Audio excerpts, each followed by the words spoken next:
All right, so for this game, we have effectively just a sequencing game. So we have 6 positions to work with, so we can line it up accordingly. We have 1 through 6, and the elements themselves are J, K, N, and then we have R, S, and V. And I guess from there, let's take a look at the rules. So the first rule tells us that J basically can't be next to V, so I guess we can set that up accordingly. J and V simply cannot be next to each other in either direction. Next, V has to be before K, and K has to go before S. So that's pretty good. We can say that V is before K, before S, so we essentially have the relative order of kind of half the elements here, so that's a pretty good start. Next, we're told that N has to go either in 2 or 3. So N has to be either in the second or the third position. So I guess we can even kind of leave a reminder here, so that's pretty good. Next, R has to go earlier than N. Actually, that's really powerful now, because if R has to go before N, that really means that there's only 2 major places for that, right? So in other words, if the N goes here, then R will go into 1. And if the N goes into 3, I mean, we don't exactly know where R is going to go, but it's still going to go into one of those 2 positions. So this actually might be worth exhausting from here. So what we can do is, effectively, we have 2 possibilities. Either we're going to have the N go into 2, or we can have the N go into 3. In fact, actually, the top scenario actually gets a lot more restrictive now, because if R has to go into position number 1, then the thing is, V has to go before K and S, but it also can't be next to the J. So arguably speaking, I mean, we could place the V obviously in 3 as long as it stays away from the J, but if we place the V into 4, then we're going to end up with VKS, and then the J is going to get stuck next to it. So that doesn't actually work, which means V actually can't go 4th. V will have to go into the 3rd position. And then from there, I guess we have flexibility for the K and the S and the J. Actually, no, we don't. Well, not quite, because this actually would have to be K, because it can't be an S, because S has to obviously go after K, but it also can't be a J. There's really, the only person who can go into the 4th position really would just be K. So we can actually lock this guy down as well, and that just leaves us with just S and J, I guess. So these 2 will simply split the last 2 positions. Now, in the second scenario, let's take a look. What can we do here? So I guess that V, let's just kind of focus in on this guy. I mean, the V, obviously, if we did V, K, S, and 4, 5, 6, that would be fine, because J would simply end up on this side. Or I guess the alternative is we could actually run the V back here next to R. In that case, that's still fine, because J is just going to fall somewhere here. In fact, there's really only 2 major directions. Either the V is going to fall on this side, or it's going to go into 4. So what we could do is we could just kind of sub-exhaust this further, and we can say, you know what? Either we're going to have the V on this side. Now, if the V is on this side, then we're just going to have R and V, because we know that R has to go on this side as well. So we're just going to have an R-V split. And then on this side, we're basically going to have K before S, and J that can then shuffle them back and forth. So I guess we can do something like, we'll have to have J/K before S. Now, in the bottom scenario, if the V does end up falling onto this side, it's a lot more locked down. So we're definitely going to just have V, K, and S in that relative order. And on this side, we're just going to have R and J. We're just going to split those 2 positions. So we're going to have this split over here. So this is pretty good. I mean, this is all that can happen. We really only have 3 possibilities. I guess let's kind of give these labels just for reference. But no matter what, one of these 3 templates will always have to play out.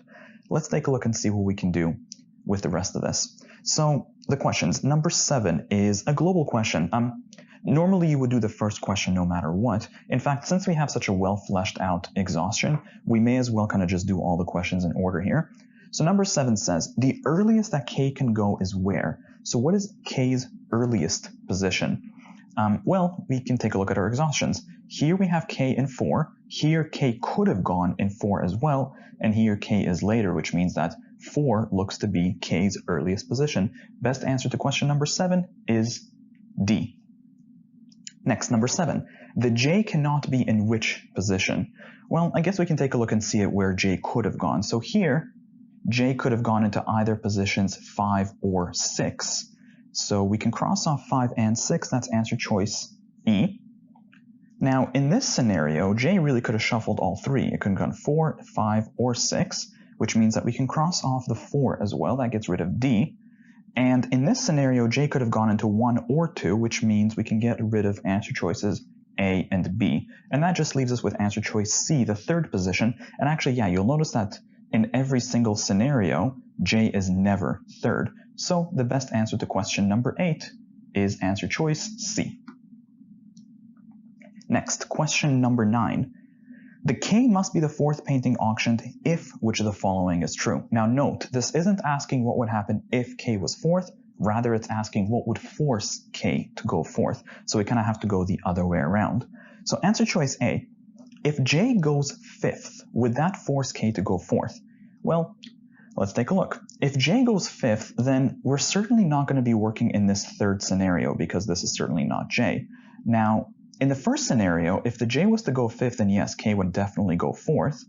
And actually, in the second scenario, if the J was to go into position 5, K still has to go before S. That would force the K to go 4th as well. So arguably, answer choice A is actually looking pretty good right now. Now, just in case, let's take a look at a couple of the other answer choices. Answer choice B, the N goes 3rd. Well, it's worth noting, if the N goes 3rd, that's entirely consistent with both of these possibilities where K could have gone 5th, so that certainly would not force K to go 4th. Answer choice C, the R goes 2nd. That's arguably consistent also with both of these possibilities because R could have gone into either 1 or 2, in which case K would not have been forced into 4, so B and C are out.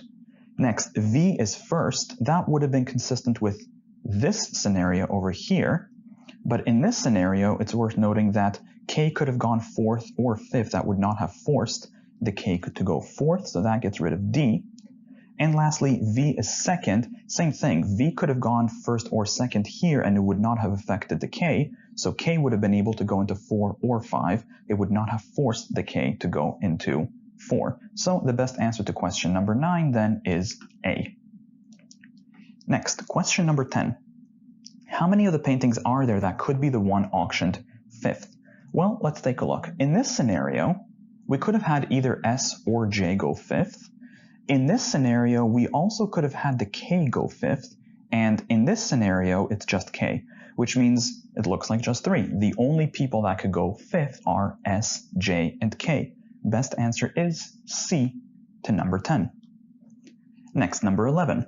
If the villa is auctioned 4th, well, let's take a look. If V goes 4th, it's worth recognizing that there's only one scenario where that happens, which is this one right here, right? This is the only place where V can go 4th, and the rest of it, I guess, just falls into place. The question asks, how many paintings are there that could be auctioned 2nd? Well, in this scenario, the 2nd painting could be either R or J, so the answer is 2. There are only 2 paintings that there could be auctioned 2nd.